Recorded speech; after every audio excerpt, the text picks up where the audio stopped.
हेल' लोगो नोंथांमोन बयखौबो आंनि बे गियान ब्लग्स इउटुब चेनेलाव फिन खनसेयाव बरायबाय। नोंथांमोननि गेजेराव आंनो दिनै मोनसे फिसा कन्टेन्ट लाना फैलायबाय। बेनो जाहैबाय दिनैहाय राभा दिबस। दिनै बे राभा दिबसखौ जुन मासनि 20 खालाराव फालिनाय जायो।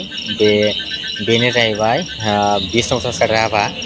बे बिष्णु प्रसाद राभानि थैनाय सान। बे थैनाय सानखौ सारा आसाम नाङैनो मोनसे राभा दिबस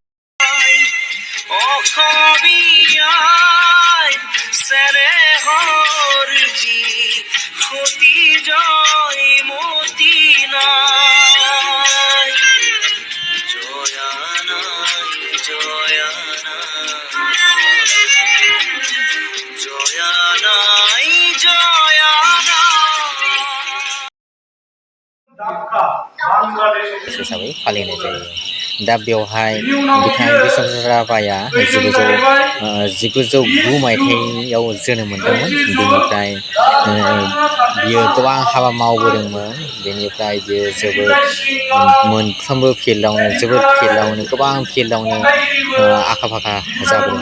जेरै सासे बियो एक्टर, सासे ड्रामाटिस्ट, सासे पएट, सासे राइटार आरो बेनिफ्राय पलिटिशियान आरो बेजों लोगोसे बिथाङा जाहैबाय मिउजिक कम्पजार, बेनिफ्राय आरोबाव सिंगारबो। दा ओंखायनो बेफोरबायदि गोबां आयदायाव रोंगौसा जानानै सासे मास्टार हिसाबै बयजोंबो सिनायजादों। आरो बिथांखौ बिनि थाखायनो सारा आसामिस सुबुंफोरा बिथांखौ अननानै, बिथांखौ मान होनानै मोनसे बिराद गिदिर नाम होदों। बेनो जाहैबाय कलागुरु बिष्णु प्रसाद राभा। कलागुरु माने आरिमु आयदानि सासे गुरु हिसाबै बेखौ बयबो मानियो। आरो बे बिमुंजोंनो बिथांखौ सारा आसामाव सिनायथि होबोदों। दा बेखौनो गासै उन्दै उन्दै फरायसाफोरनि गेजेराव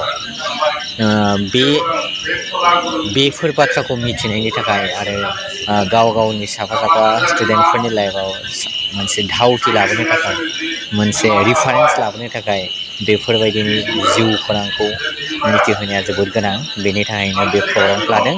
थिग बिदिनो जोंनि आस्राबारि MP स्कुलाबो मोनसे मेहेरगोनां प्रग्राम लानाय जादों।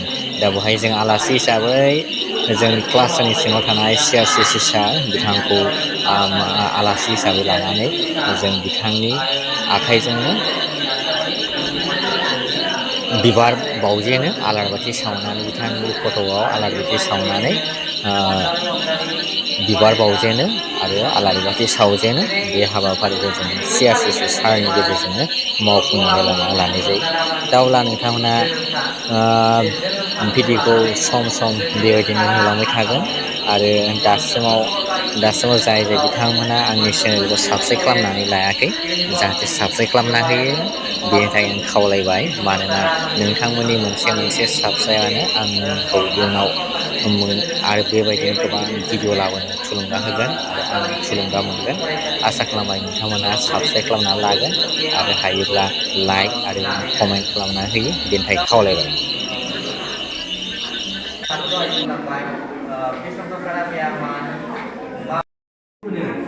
गुरु माने गासैबो रोंगौसा जानाय सासे फोरोंगिरि, सासे टिचारखौनो बिसोर एसामिसाव मा होनो गुरु होनना बुंनाय जायो। दा ओंखायनो बिथाङा जाहैबाय कला आरिमुनि सासे फोरोंगिरि।